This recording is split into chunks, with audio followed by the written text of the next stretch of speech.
মোৰটো কেতিয়াবা এনেকুৱা লাগে যে আপুনি ছোৱালীজনীক বিয়া দিয়া কথা নাভাবে। তাইক কি আপুনি ঘৰতে ৰাখিম বুলি ভাবিছে নেকি?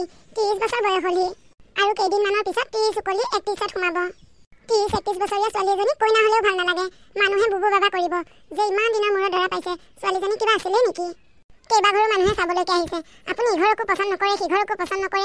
এঘৰক যদি ঘৰ পচন্দ কৰে, ল'ৰাক পচন্দ নকৰে। সিঘৰৰ যদি আকৌ ল'ৰাক পচন্দ কৰে, ঘৰ পচন্দ নকৰে। কি কৰিব বিচাৰিছে মই নাজানো আৰু। চাব লাগিব। যি টি ল'ৰা এটালৈ তাইক বিয়া দিব নোৱাৰো নহয় ঘপককে। মই যি ভুল কৰিলো আৰু মই ভুল কৰিলো বুলিয়ে মোৰ ছোৱালীজনীকো সেই একেটা ভুলকে কৰিব দিব নোৱাৰো নহয়। তাৰমানে আপুনি কি ক'ব বিচাৰিছে? মই বিয়া পতাৰ সময়টো যদি এনেকৈ চলা যোৱা কৰিলো হয়, তেতিয়াহ'লে তোমাক বিয়াই নাপাতিলো হয়। তোমাতকে বহুত ধুনীয়া দেখা ছোৱালী বিয়া পাতিলো হয়। দেউতা, তুমি এইবোৰ কি কৈছা? মায়ে যদি কেনেবাকৈ দুৰ্গা ৰূপ ল'ব লাগে গম পাবা আকৌ। দেখিছানে নাই মুখৰ ভাঁজ কেনেকুৱা হৈ গৈছে? বাকীহে আছেনে? মাৰাক যিদিনাখনে বিয়া পাতি আনিছো সেইদিনাৰ পৰা মোৰ মূৰৰ ওপৰত তালি হৈ নাচিয়ে আছে। আপোনাৰ এতিয়া মানে সেই সৰু ল'ৰাটোৰ নিচিনা ধেমালিবোৰ গুচাই নাই? ল'ৰা ছোৱালীৰ আগতো অকণমানো লাজ নাপায়। হেৰা, ধেমালি কৰিছো বেয়াই পালানে? তোমালোকৰ লগতে এনেকৈ ধেমালি নকৰিলে কাৰ লগতনো কৰিম? বিমলা, ছোৱালীজনীক বিয়া দিয়া কথা এইবোৰ পুতলাৰ খেল নহয়। ভাল মানুহ এঘৰ চাই তাইক বিয়া দিব লাগিব, যাতে তাই জীৱনটো সুখত থাকিব পাৰে, নিজৰ ঘৰত থকা দি থাকিব পাৰে। মোক কালি এঘৰ মানুহে খবৰ দিছে কাইলৈ হেনো আমাৰ মাজনীক চাবলৈ আহিব। সেই মানুহঘৰ কিন্তু মই ভাল পাইছো আৰু ল'ৰাটো ভাল, কোনো ছোৱালীৰ লগত লেটি পেটি নাই আৰু ঘৰখনো বহুত ভাল। ল'ৰাটোৱে মদ ভাং বিড়ি চিগাৰেট একো নিচাযুক্ত বস্তু নাখায় আৰু সি এটা চৰকাৰী চাকৰিও কৰে। মই তাৰ বিষয়ে ভালকে সুধি পুচি লৈছো। কাইলৈ মানুহঘৰ আহি লওক, যদি ভাল লাগে কথা বতৰা পাতি তেনেহ'লে এইবাৰ বিয়াখন ফাইনেল বুলি ধৰি লোৱা। কি শুনিছো এয়া? কাৰোবাৰ বিয়াৰ কথা চলি আছে যেন পাইছো। তেনেকুৱা ভাল ল'ৰা পালে ৰৈ থাকিব নালাগে দেই, সোনকালে বিয়া দিব লাগে। আজিকালি আকৌ ল'ৰাবোৰক বিশ্বাসে কৰিব নোৱাৰি, ভাল পোৱা ছোৱালী থাকেই।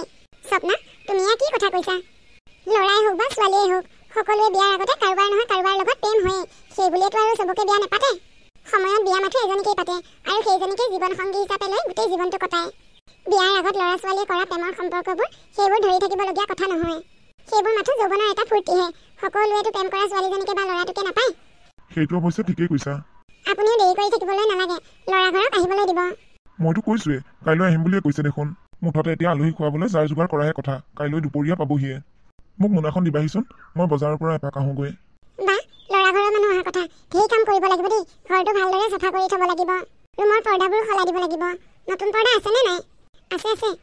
স্বপ্না, কাইলৈ কিন্তু চব ৰন্ধা বঢ়া তুমিয়ে কৰিব লাগিব দেই। হ'ব, মই থাকোঁতে কিয় ইমান চিন্তা কৰিব লাগে? তোমালোকে এতিয়া ঘৰ সজোৱা কথা পাতি থাকা। মইহে কৈ নাহোঁ, কাইলৈ মোকহে ল'ৰাই চাবলৈ আহিব, ঘৰটো চাবলৈ নাহে নহয়। মই কি পিন্ধি ল'ৰা ঘৰৰ আগত ওলাম সেইটো কথা আলোচনা কৰা। অনিন্দিতা, ল'ৰাই চাবলৈ আহিলে সদায় ছোৱালীয়ে চাদৰ মেখেলা পিন্ধি ওলাব লাগে। তুমি চাদৰ মেখেলা পিন্ধিবা আকৌ। চাদৰ মেখেলা? মই দেখোন ভালদৰে চাদৰ মেখেলা পিন্ধিবলৈ নাজানো। মই আছো নহয়, কিয় চিন্তা কৰিছা? মই পিন্ধাই দিম তোমাক। হ'ব মাহী, কাইলৈ মোক তুমিয়ে পিন্ধাই দিবা চাদৰ মেখেলা। হেৰা, কি হ'ল? মোনাখন দিয়াহি আকৌ। মই কথা পাতি থাকোঁতে মোনাখন দিবলৈকে পাহৰিলোঁ। তোমালোকে কথা পাতি থাকাচোন, মই মোনাখন দি পটককৈ আহি আছোঁ। অনিন্দিতাক চাবলৈ পিছদিনাখন দুপৰীয়া দৰা ঘৰৰ মানুহ আহিল। মাজনী, তই চাহৰ প্লেটখন ধৰচোন, মই মিঠাই প্লেটখন লওঁ। আৰু আলহীৰ লগত ভালদৰে কথা পাতিবি দেই। যদি সোধে এইবোৰ কোনে বনাইছে বুলি, তই নিজেই বনোৱা বুলি কবি। হ'ব মা। পিঠাকেইটা খাবলৈ কিন্তু বৰ টেষ্টি হৈছে দেই। আজিকালি আকৌ মানুহৰ ঘৰত এনেকৈ পিঠা পনা বনাই চাহ নিদিয়ে নহয়, দোকানৰ কিনা মিঠাই খোপা দিয়ে। ভালেই নালাগে কিবা। এনেকৈ ঘৰত বনোৱা পিঠাই দি চাহ দিলে নিজকে কিবা ভাল লাগে। পিঠাকেইটা খাবলৈও বহুত ভাল লাগিছে। কোনে বনাইছে এয়া পিঠা?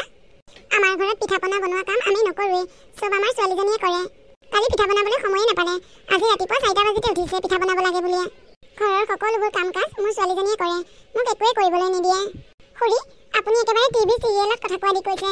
বনাই মাকে, আলহীৰ আগত কয় জীয়েকে বনাইছে বুলি। হয়নে নহয় কওকচোন? মই কিবা মিছা কথা কৈছোঁ নেকি?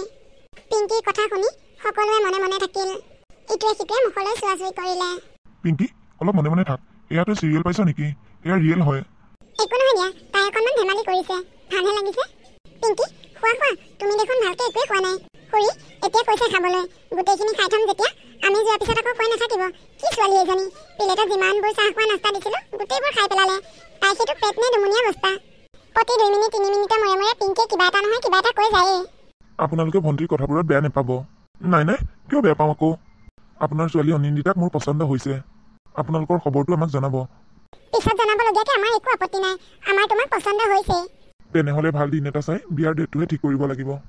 আপোনালোকৰ ফালৰ পৰাই বিয়াৰ বাবে ভাল দিন এটা চাব আৰু অতি সোনকালে আমাক জনাব। এনেকৈয়ে সিহঁতৰ দুইখন ঘৰৰ মাজত কথা বতৰা পাতি বিয়াখন ঠিক কৰিলে। বিমলা, এতিয়া বুজি পালা?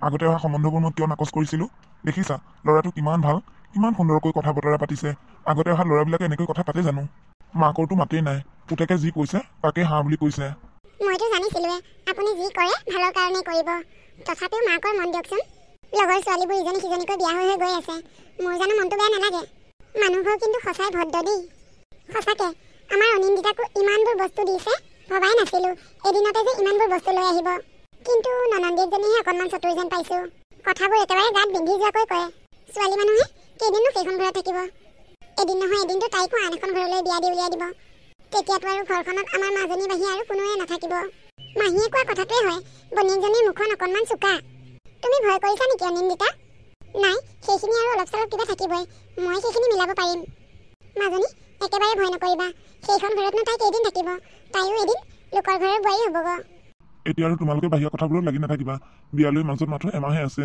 এতিয়া বিয়াৰ যাৰ যোগাৰ কৰিব লাগে সোনকালে এনেকৈয়ে বিয়াৰ যাৰ যোগাৰ কৰিবলৈ সিহঁতে আগবাঢ়িল বাবা তই অফিচলৈ ওলালিয়ে অঁ মা বেগটো ক'ত বেগ নিনিয় নেকি নিম অনিন্দিতাক আনিবলৈ কৈছোঁ অনিন্দিতা বেগটো লৈ আহাচোন মোৰ দেৰি হৈ আছে দীপাংকৰ এইটো বেগ লোৱা মই গৈ থাকোঁ দিয়া মোৰ বৰ দেৰি হৈছে আজি অঁ যোৱা বাহ বৰগাত কিবা যাদুৱে আছে যেন পাইছোঁ পিংকি কিয় তেনেকৈ কৈছ তই আগতে দাদাই অফিচলৈ যাবৰ সময়ত মোক চিঞৰি থাকে পিংকি বেগটো দে পিংকি ঘড়ীটো দে আজিকালি দাদাই অফিচলৈ যাবৰ সময়ত মোক মাত এষাৰো নিদিয়ে চব সময়তে খালি অনিন্দিতা অনিন্দিতা অনিন্দিতা আনকি বিয়াৰ দিনাখন দাদাই মোৰ লগত এখন ফটো নুঠিলে চব বৌৰ লগতে উঠিছে মা তোমাকো বৌয়ে কি যাদু কৰিলে নাজানো আৰু আগতে যিকোনো বস্তু এটা লাগিলে মোক মাতা আজিকালি বৌকহে মাতা বৌৰ গাত কিবা মোহিনী আছে যেন পাইছোঁ বৌ কি মোহিনী লৈ আছা মোকো দিবাচোন বিয়াত দাদাই বৌক দিয়া কাপোৰযোৰ যিমানহে দামী মোৰযোৰ একেবাৰে কম দামী পিংকি হ'ব আৰু মনে মনে থাকচোন তোৰ অকণমান বেছিয়ে হৈছে মই ধেমালিহে কৰিছোঁ তোমালোকে সঁচা বুলিয়ে ভাবিলা বৌ বেয়া নাপাবা দেই পিংকিয়ে এনেকৈ বৌয়েকক মাজে সময়ে কাটিং মাৰি মাৰি কথা শুনোৱাই থাকে বোৱাৰী আজি দুপৰীয়া সাঁজ তুমিয়ে বনাবা মোৰ অকণমান গাটো বেয়া লাগি আছে আৰু পাৰিলে আজিৰ পৰা তুমিয়ে বনাবা মই আৰু পাকঘৰৰ দায়িত্ব নলওঁ তোমাকে দিম বুলি ভাবিছোঁ পাৰিবানে পাৰিম মা আজি কি বনাব লাগিব তোমাৰ পচন্দ মতে যি বনোৱা বনাবা আৰু হ'ব মা এই বুলি কৈ তাই ভিতৰলৈ গ'ল দুপৰীয়াৰ কাৰণে মায়ে মোকেই ভাত বনাবলৈ ক'লে কি বনাওঁ বাৰু আজি মই কিবা এটা যদি ভাল ৰান্ধি খুৱাব নোৱাৰোঁ পিংকিয়ে মোক বহুত কথা শুনাব কি কৰা যায় মালৈ ফোন এটা কৰি লওঁ হেল্ল' মা কি কৰি আছা অঁ মই আছোঁ দে তই কি কৰি আছ ভালনে তোৰ অঁ মোৰ ভালেই মা আজি দুপৰীয়া মোক শাহুমাই ভাত বনাবলৈ দিছে কি বনাওঁ বাৰু কিবা এটা ভাল শিকাই দিয়াচোন যদি কিবা এটা ভাল বনাব নোৱাৰোঁ পিংকিয়ে মোক বহুত কথা শুনাব তাই মোক যি টি কথা শুনাই থাকে তেনেকৈ কথা শুনাবলৈ বিচাৰি থকা মানুহে তই যিয়েই নবনা মিঠাই বনাওঁ বা তিতাই বনাওঁ বা নিমখীয়াই বনাওঁ তোক কথা শুনাবলৈ বিচাৰিছে যেতিয়া কথা শুনাই থাকিব ভাল বেয়া বুলি কিনো আছে তই যিয়েই নাৰান্ধ কিয় মছলা চছলা দি দিবি মছলা জলকীয়া দিলেহে খোৱা বস্তুবোৰ অকণমান সোৱাদ লাগে অঁ হ'ব দিয়া নহ'লে বাহ বোৱাৰী বহুত টেষ্টিকৈ ৰান্ধিব জানা দেখোন তুমি খাবলৈ বহুত ভাল লাগিছে ব্যঞ্জনো আজি তুমি ঢেৰ বনাইছা মাৰা একো নবনাই নহয় ইমানবোৰ দালি বনাব পাৰিলে ভাজি অকণমান বনালে কোনে পায় আৰু আজিহে দুপৰীয়া ভাতকেইটা খোৱা যেন লাগিছে বৌ ইমানবোৰ চব্জি তুমি কিয় বনালা তোমালোকৰ ঘৰত থাকি ইমানবোৰ নবনোৱাই আমাৰ ঘৰত দেখা পালা যে বস্তুবোৰ সৰহকৈ থকা দেখি ইমান বনালা মোক কি খুৱাই খুৱাই শকত কৰি দিবা নেকি কাইলৈ মোক ল'ৰাই চাবলৈ আহিব এনেকৈ খাই খাই শকত হৈ গ'লে ল'ৰাই দেখোন মোক পচন্দে নকৰিব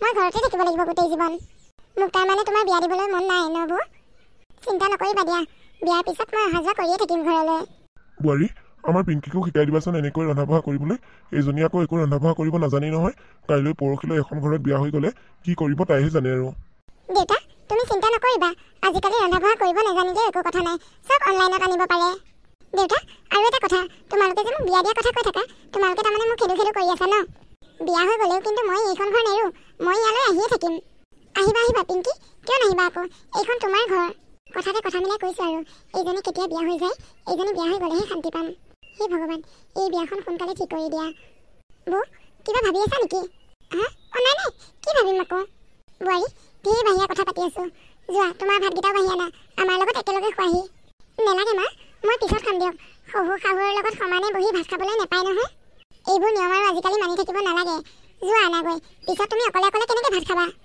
হ'ব মা মই পাৰিম ভগৱানৰ কৃপাত অনিন্দিতাই বিচৰাৰ ধৰণে ননন্দীয়েকৰ বিয়া এমাহৰ ভিতৰতে হ'ল পিংকি বিয়া হৈ যোৱাৰ পিছত অনিন্দিতা হাৰাশাস্তি কৰিবলৈ সেইখন ঘৰত আৰু কোনো নাই। তাই যি মন যায় তাকেই কৰিবলৈ পায়, যলৈকে মন যায় তলৈকে যাব পাৰে, যি পিন্ধিবলৈ মন যায় তাকেই পিন্ধিব পাৰে। তাইক চকু দিওঁতা মানুহ নাই। পিংকি বিয়াৰ কেইদিনমানৰ পিছৰ কথা। মা, পিংকি তুমি? কি হ'ল, একেবাৰে চক খাই উঠিছা যে? মই আহি তোমালোকৰ শাহু বোৱাৰীক কিবা অসুবিধা কৰিলোঁ নেকি? নাই নাই ভণ্টি, কিয় তেনেকৈ ভাবিছা? তুমি ইমান ৰাতি আহিলা যে? ৰাতি অহাৰ কাৰণে মই চক খাই উঠিছোঁ। বৌ, মই সেইখন ঘৰৰ পৰা একেবাৰে গুচি আহিলোঁ। কিয় গুচি আহিলি মাজনী? মই তোমালোকক সকলোবোৰ কথা কৈ আছোঁ ৰ'বা। বৌ, তুমি মোক ক্ষমা কৰি দিবা। মই তোমাক আগতে প্ৰতিটো কথাতে কাটিং মাৰি মাৰি কথা কওঁ। তোমাক দুখীয়া বুলি মই ঠাট্টা কৰোঁ। তাৰ ফল আজি মই পাইছোঁ বৌ। বিকাশৰ ভনীয়েকেও মোক অন্নবৰতে কাটিং মাৰি মাৰি কথা কয়। মই নিয়া যৌতুকীয়া সম্পত্তিবোৰ হেনো একো মূল্য নাই। সিহঁতৰ ঘৰখনতকৈ হেনো আমাৰ ঘৰখন বহুত দুখীয়া, আৰু মোক হেনো দেখিবলৈও ভাল নালাগে। তেনেকুৱা আৰু বহুতো কিবা কিবি। ননন্দৰ অত্যাচাৰত থাকিব নোৱাৰি মই সেইখন ঘৰৰ পৰা একেবাৰে গুচি আহিলোঁ। বৌ, মই এতিয়াহে উপলব্ধি কৰিব পাৰিছোঁ ময়ো তোমাক বহুত কষ্ট দিলোঁ। তুমি মোক ক্ষমা কৰি দিবানে বৌ? মই আৰু কোনো দিনাখনেই তোমাক কষ্ট নিদিওঁ। তোমাক মই কাটিং মাৰি কেতিয়াও কথা নকওঁ। তুমি যি কোৱা মই তাকেই শুনিম। তোমাৰ কথা মতেই চলিম বৌ। হ'ব বাৰু পিংকি, মই তোমাক বেয়া পোৱা নাই নহয়। কিন্তু এটা কথা, কেইদিনমান থাকা বাৰু। সেই ছোৱালীজনী বিয়া হৈ যোৱাৰ পিছত মই তোমাক সেইখন ঘৰত থৈ আহিমগৈ। কাৰণ ছোৱালী মানুহ এজনীৰ ভৱিষ্যতৰ কথা আছে। এনেকৈ সদায় মাকৰ ঘৰত থাকিলে নহ'ব নহয়। তুমি আমাৰ ঘৰত গোটেই জীৱনটো থাকিলেও আমাৰ কোনো আপত্তি নাই। কিন্তু মানুহে বেয়া বুলি ক'ব নহয়। গতিকে তুমি কিছুমান দিন ইয়াতে থকা। তাৰপিছত আমি কি কৰিব লাগে কৰিম। সমাজক সাক্ষী কৰি তোমাক সিহঁতে বিয়া পাতি নিছে। গতিকে সিহঁতে তোমাৰ দায়িত্ব ল'বই লাগিব। হ'ব বৌ, তুমি যি কোৱা মই তাকেই মানিম। এনেকৈয়ে পিংকিয়ে নিজৰ ভুল বুজি পাই বৌয়েকক ক্ষমা খুজিলেহি।